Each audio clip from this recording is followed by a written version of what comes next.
अगर आपका पार्टनर आपको इग्नोर करता है, आपको मैनिपुलेट करता है, आपको फॉर ग्रांटेड लेता है, अपनी पसंद के मुताबिक आपको टाइम देता है और फिर गायब हो जाता है, साइलेंट ट्रीटमेंट का इस्तेमाल करता है, तो हो सकता है कि आपका पार्टनर नार्सिसिस्ट हो। मैंने अपनी बहुत सी वीडियोस के अंदर डिटेल से बताया है कि क्या क्या सिम्टम्स हैं नार्सिसिस्ट इंसान के। बट आज जो मैं बात करने वाला हूँ ये बहुत इंपॉर्टेंट है। आपको अगर ये सारी स्टेजेस समझ में आ गई कि किस तरह से नार्सिसिस्ट आपको कंट्रोल करता है, उसके माइंड में आखिर चल क्या रहा होता है, किन 7 स्टेजेस से नार्सिसिस्ट खुद गुजर रहा होता है, ताकि आपको पता हो और आप उसको हर स्टेज के ऊपर डिसआर्म करते चले जाएं। एक एक स्टेज का आपको इस तरह से समझाऊंगा कि आप खुद रिलेट करेंगे। नीचे कमेंट करके लाजमी बताइएगा कि आपकी ज़िंदगी में भी क्या ऐसा हुआ है, आपके रिलेशनशिप में भी क्या आप इसको एक्सपीरियंस कर रहे हैं। क्योंकि मेरी वीडियोस के बाद बहुत से लोग जब हमें राब्ता करते हैं व्हाट्सएप पे, तो मेरी टीम को बताते हैं कि एक एक बात जो यहाँ पर आपके साथ शेयर की जाती है उनकी ज़िंदगी में एग्जैक्टली इसी तरह से हो रहा होता है। क्योंकि ये वो सारी बातें हैं जो कि हर इंसान अपनी ज़िंदगी में कहीं ना कहीं इन चीज़ों से सफ़र लाजमी करता है। वो बेशक उसका पार्टनर नार्सिसिस्ट ना हो, बट किसी ऐसे इंसान से उनका पाला ज़रूर पड़ा होता है जो कि नार्सिसिस्ट होता है, तो उनको पता होता है कि किस तरह से ये चीज़ें होती हैं। तो सबसे पहले तो ये समझ लीजिए कि होता क्या है पहली स्टेज में। तो जब भी आप किसी नॉर्मल कन्वर्सेशन में भी अपने पार्टनर के साथ, अगर आपका पार्टनर नार्सिसिस्ट है तो होते हैं, कोई भी छोटी से छोटी चीज़ ट्रिगर के तौर पे रोल प्ले कर देती है। कोई बहुत ही माइनर बात होती है। फॉर एग्जांपल बात ये भी हो सकती है कि जो एसी का टेम्परेचर है वो मेरे अकॉर्डिंग सेट होना चाहिए। नार्सिसिस्ट इस बात पे आपसे लड़ेगा, वो कहेगा कि 26 होना चाहिए, अगर 25 है उसको पसंद नहीं है, अगर 27 है तो उसको पसंद नहीं है। वो इतनी इतनी छोटी बातों पे आपसे फाइट करेगा और आपको लगेगा कि तो बहुत माइनर बात है, बट ये उसके लिए एक बहुत बड़ी बात है। क्यों? क्योंकि उसका बेसिक पर्पस होता है आप पर कंट्रोल हासिल करना, उसका मकसद होता है अपनी बात मनवाना, उसका मकसद होता है कि वो इन्फ्लुएंस करे दूसरे पे। और फिर जब आप कोई ऐसी बात कर देते हैं जो कि उसके नज़रियात के अगेंस्ट चली जाती है या फिर उसको कंट्रोल हासिल करने से रोकती है, आपने एसी का टेम्परेचर 27 कर दिया, आपको थोड़ी सी ठंड लग रही थी, आपने उसका फ़ैन थोड़ा हल्का कर दिया, ये चीज़ अब उसको बहुत बॉदर करेगी और वो नार्सिसिस्ट इंजरी से सफ़र करेगा, उसको इंजरी हो जाएगी।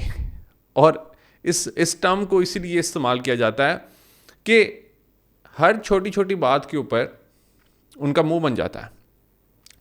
कोई भी ऐसी बात जो कि उनको नागवार गुजरती है, जिससे उनकी ईगो हर्ट होती है, उसको इंजरी का नाम देते हैं। तो ये पहली स्टेज होती है जो कि कोई भी ऐसी बात होती है जो कि एक ट्रिगर के तौर पे रोल प्ले करती है।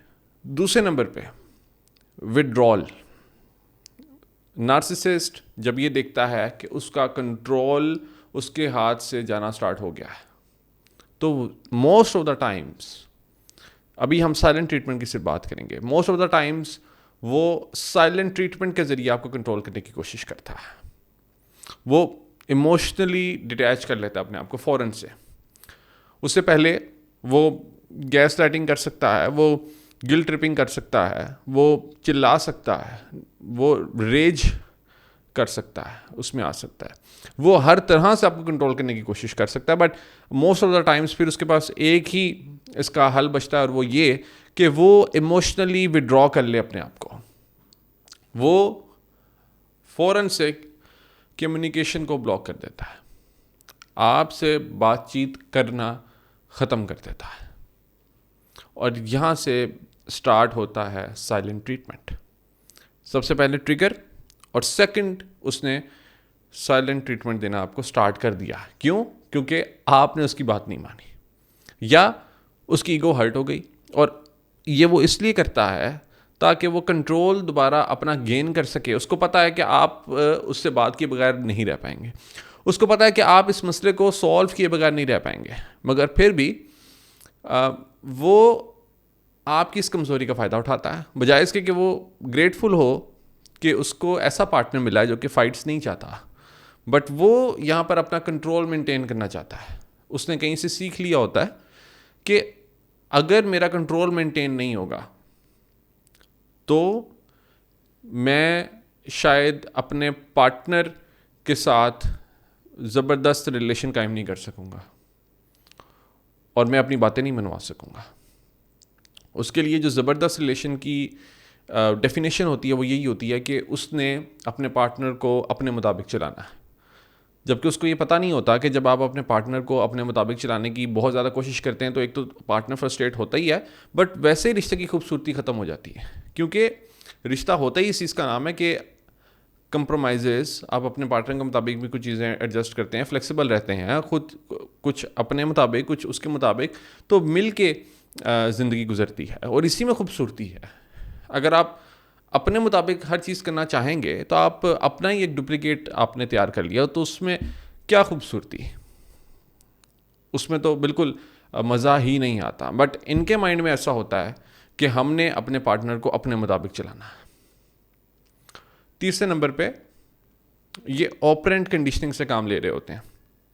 इनको ये पता होता है कि रिवॉर्ड पनिशमेंट का क्या सिस्टम होता है, तो ये आपको पनिशमेंट दे रहे होते हैं। बेसिकली ये कहते हैं कि अगर मैंने अपने पार्टनर को इसकी सज़ा ना दी तो ये आइंदा भी मेरे अगेंस्ट जाएगा, ये आइंदा भी इसी तरह से सारा कुछ करेगा। हालांकि ये ऐसी छोटी छोटी बातों पे ये स्टैंड ले रहे होते हैं जिसके ऊपर स्टैंड लेना बनता ही नहीं। हाँ, अगर कोई ऐसा आर्ग्यूमेंट हो कि जिसके ऊपर वाकई स्टैंड लेना बनता है, उसके ऊपर इंसान लेता हुआ अच्छा भी लगता है, बट ये छोटी छोटी बातों को इश्यूज़ बनाते हैं।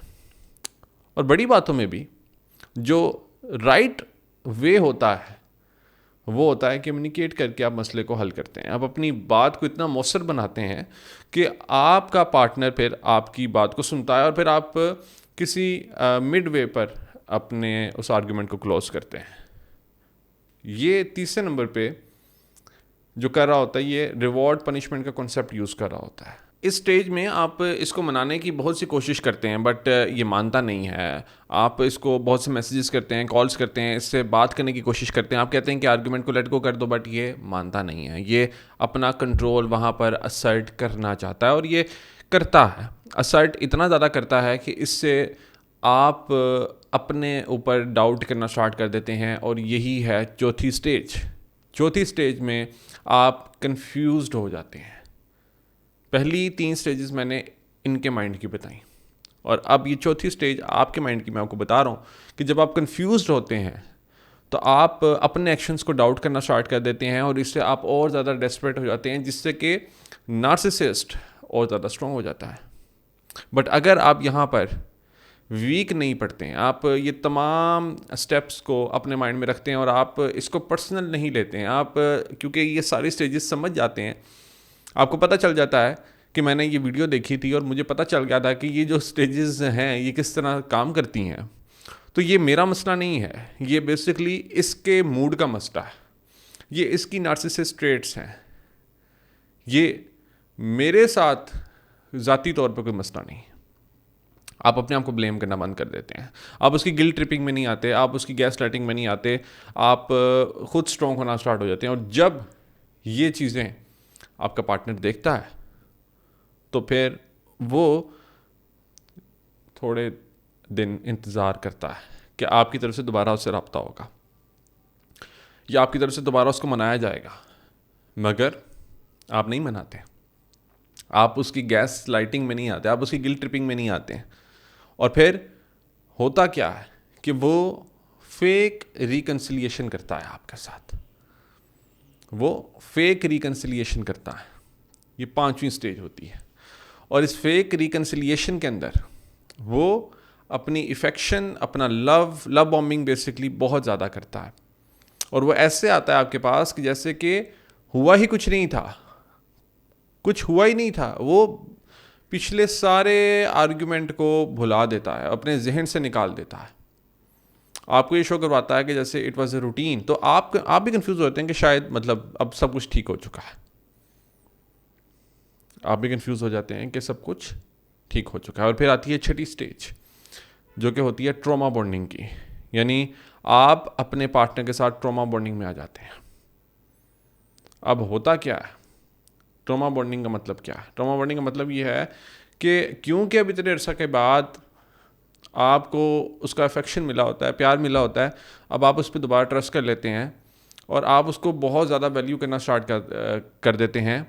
और अब आपका जो बॉन्ड इसके साथ बन जाता है वो इस तरह का बन जाता है कि आप अब डरते हैं कि ये कहीं मुझे छोड़ के ना चला जाए, क्योंकि उसने पहले आपको ये सारा एक ट्रीटमेंट दिया होता है, उसने आपको कंट्रोल कर लिया होता है, और अब फिर ट्रॉमा बॉन्डिंग होती है और फिर आप उसके हाथों कंट्रोल होते चले जा रहे होते हैं बेसिकली, क्योंकि आपको डर लगता है और फिर कहीं ना कहीं आपने अपने आप को कन्विंस भी कर लिया होता है। आपको शायद ये लगता है कि मेरी ही गलती थी, मेरे पार्टनर शायद ठीक था। आप उसको एक्स्ट्रा नंबर्स देना स्टार्ट कर देते हैं, आप उसको वेटेज देना स्टार्ट कर देते हैं, आप कहते हैं कि मेरा पार्टनर ठीक है, मैं गलत हूँ। इस तरह का फिर बॉन्ड क्रिएट होता है और फिर आती है 7वीं स्टेज कि ये साइकिल रिपीट होता चला जा रहा होता है। ये सारी स्टेजेस आपको बताने का मकसद ये है कि आपको पता चल जाए कि किस किस तरह से आपको कंट्रोल किया जाएगा और किन किन स्टेजेस से आप गुजरेंगे। बट आपने एक चीज़ याद रखनी है कि नंबर 1, अननेसेसरी आर्गुमेंट को अवॉइड करना है, अपने आप को डिफेंड नहीं करना, आंसरेबल नहीं होना दूसरे को, और ना ही आपने बहुत ज़्यादा ओवर एक्सप्लेनेशन करनी है। आपने अपने पे पूरा कॉन्फिडेंस रखना है, उसकी किसी बात का कोशिश करें कि आप ऐसा जवाब ना देंगे जिससे कि ये लगे कि आप कमज़ोर हो गए हैं और आप अपने आप को डिफेंड करें, आप वजाहत दे रहे हैं। आपने उसकी सारी बातों को जो स्टार्ट में वो कर रहा था साइलेंट ट्रीटमेंट देने से पहले, उनको डिसार्म कुछ इस तरह से करना है कि आप ये कह सकते हैं, बहुत अच्छा रिस्पॉन्स ये होता है कि आप ये कह सकते हैं कि I don't want to involve in an argument. ठीक है, अब ये सीधा एक जुमला है, आपको पता है कि दूसरा इंसान आपको गिल्ट में डालने की कोशिश करो जब आप ये कहते हैं I don't want to involve in an argument. ठीक है, I don't agree with you but I don't want to involve in an argument. मैं आपसे एग्री नहीं करता बट मैं किसी आर्गूमेंट में नहीं जाना चाहता। अब इसमें दोनों चीज़ें आपने कर दी हैं।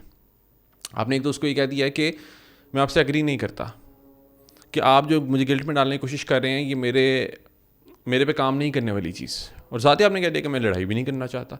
अब दूसरा इंसान डिसार्म हो गया है। और फिर एक और चीज़ आपने याद रखनी है कि आपने पर्सनल नहीं लेना। अगर इसी तरह का कोई इशू है आपका जो कि आप डिटेल में डिस्कस करना चाहते हैं तो आप दिए गए व्हाट्सएप नंबर पर रब्ता करके अपने कोचिंग सेशंस बुक करवा सकते हैं। इस वीडियो को अपने दोस्तों के साथ शेयर ज़रूर करें ताकि उनकी ज़िंदगी में भी वैल्यू ऐड हो सके और उनको भी समझ आए कि किस किस तरह से लोग हमें कंट्रोल करते हैं। अगर आप ये वीडियो हमारे YouTube चैनल पर देख रहे हैं तो अभी सब्सक्राइब कर लीजिए, और अगर आप किसी और सोशल मीडिया प्लेटफॉर्म पर देख रहे हैं तो अभी वहाँ पर भी फॉलो कर लीजिए। All the best.